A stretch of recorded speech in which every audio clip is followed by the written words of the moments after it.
सबसे पहले मीडिया के मेरे बंधुओं को मेरा प्यार भरा नमस्कार। आज हमारी पार्टी के अध्यक्ष रंगलाल हलदर जी के आदेश के अनुसार और हमारी राष्ट्रीय अध्यक्षा अलका जी के निर्देशानुसार हम महिला कांग्रेस की ओर से नीट का जो पेपर लीक हुआ था उस विषय पर हम यहाँ पर आप लोगों को आमंत्रित किए हैं। मेरे साथ में बैठी हुई है महिला कांग्रेस की सचिव शीला जी और हम आपको आज पेपर लीक के विषय में कुछ जानकारी देने के लिए बुलाए हैं।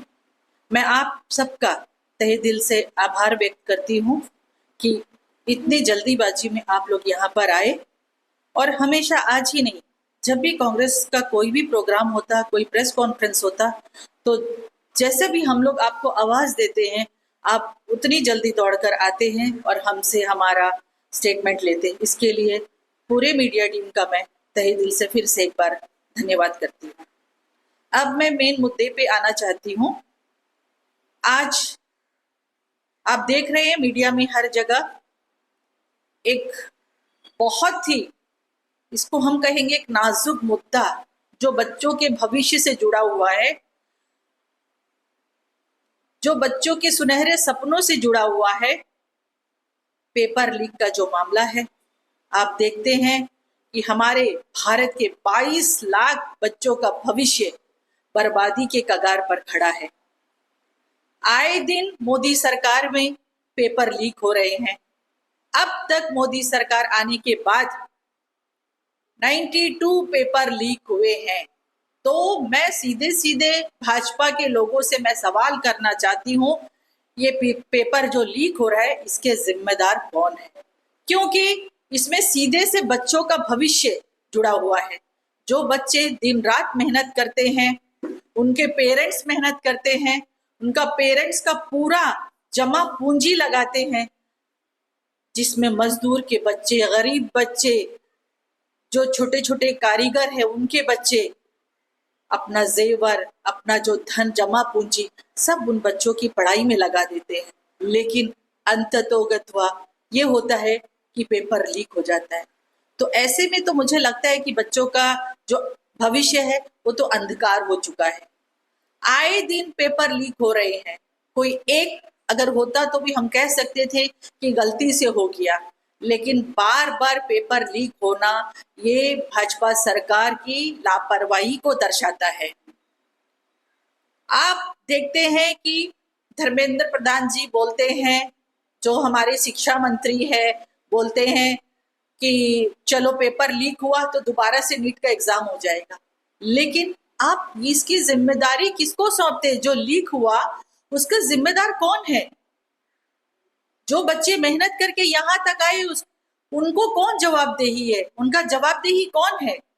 और आप देखते हैं कितने बच्चों ने आत्महत्या कर लिया। अंशिका को देखिए, गोवा में हमारा एक नौजवान, दिल्ली में हमारा, हैदराबाद में हमारा, कितने नौजवानों ने आत्महत्या कर ली। मैं तो सीधे सीधे यही कहूंगी कि वो आत्महत्या नहीं था, वो हत्या था। वो पूरी तरह से हत्या था। क्योंकि आप देखते हैं इसका जिम्मेदारी कोई नहीं लेता।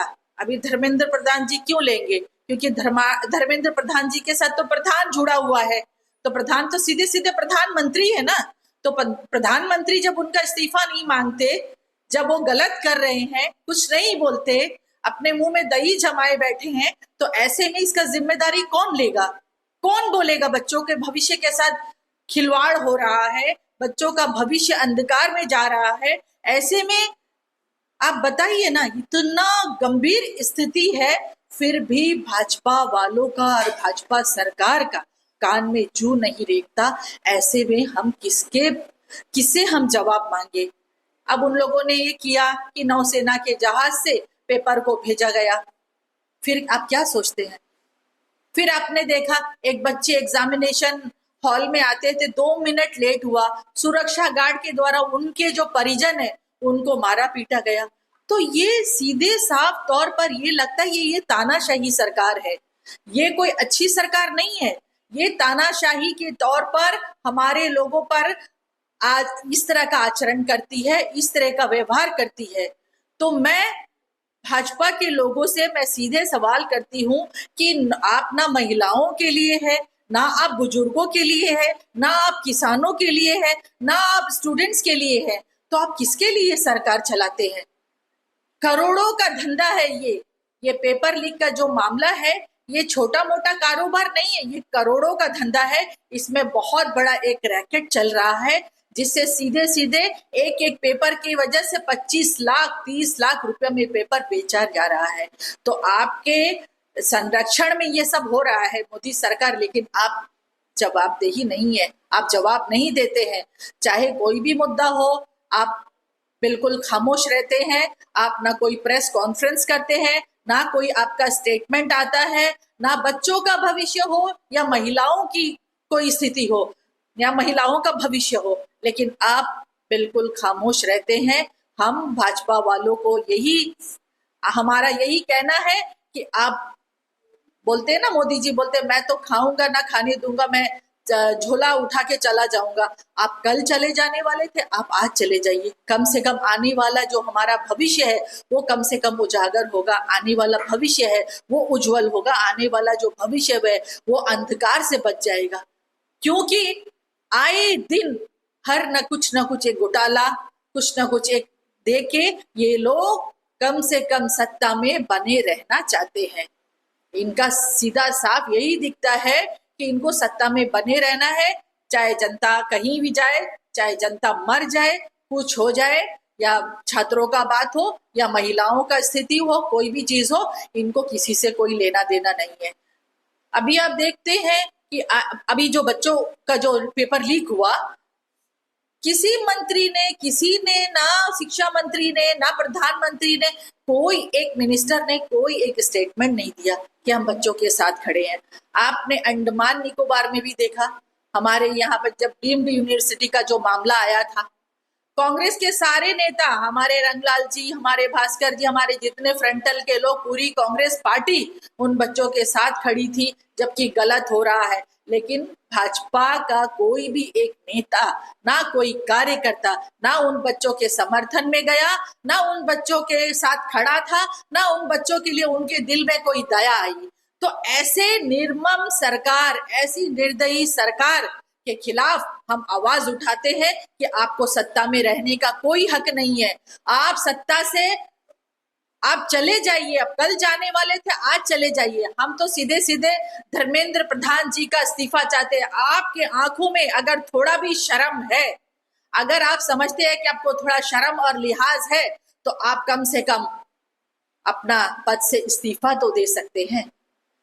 हम पूरी कांग्रेस पार्टी और महिला कांग्रेस ये चाहती है कि आप जितनी जल्दी हो सके आप अपने पद से इस्तीफा दे दीजिए। इससे आगे हमें कुछ नहीं कहना है, क्योंकि आप अगर जाएंगे, नया शिक्षा मंत्री आएगा, उसके बाद ही बच्चों का जो भविष्य है उसके बारे में हम कुछ सवाल कर सकते हैं, उन बच्चों के भविष्य के बारे में हम सोच सकते हैं।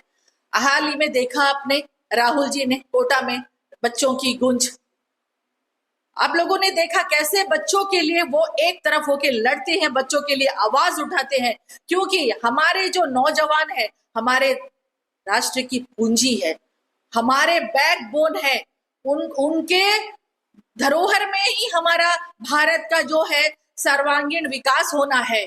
लेकिन आज आप राहुल जी अगर कुछ बोलते हैं, आप उनके ऊपर में कुछ ना कुछ आरोप लगाकर राहुल जी को गलत साबित करने का पूरा कोशिश ये बीजेपी पार्टी करती है। आप लोग देखें, इतने करोड़ों के हिसाब में बच्चे वहां पर राहुल जी का नारा लगा रहे थे। राहुल जी बच्चों के लिए नहीं, महिलाओं के लिए नहीं, सारे किसानों के लिए नहीं, सारे जनता के लिए अपनी आवाज को बुलंद करते हैं। राहुल जी बच्चों के लिए खड़े थे और उन्होंने बहुत से बच्चों को उसी समय वहां से नौकरी का जो है आवेदन पत्र दिया। ये इससे बड़ी बात और क्या हो सकती है? सत्ता में रहते हुए भी आप कुछ नहीं कर पाते हैं, लेकिन हमारा जो राहुल जी है विपक्ष में रहते हुए भी हमारे नौजवानों के लिए, हमारे स्टूडेंट के लिए सोचते हैं, तो ये बहुत ही बड़ी बात है, ये बहुत ही सराहना की बात है। तो मैं फिर से एक बार आप सभी का धन्यवाद करते हुए मैं आज का ये जो प्रेस कॉन्फ्रेंस है वो यहाँ पर मैं उनका विराम देना चाहूंगी। क्योंकि मुझे और इससे ज्यादा नहीं कहना, मुझे यही कहना है कि आप बीजेपी के लोग, आप बच्चों का नहीं, महिलाओं का नहीं, आप सबके विरोध में काम करते हैं। आप एक अच्छा शासन नहीं दे सकते, और आप आज के दौर में आपका तरह जो कुशासन है हमने पिछले कई सालों में नहीं देखा। आप बोले ना सबका साथ सबका विकास, जहां का युवा अगर आगे नहीं बढ़ सकता, अगर युवा शिक्षा नहीं ग्रहण कर सकता, तो वहां का राष्ट्र कभी भी अग्रसर नहीं हो सकता।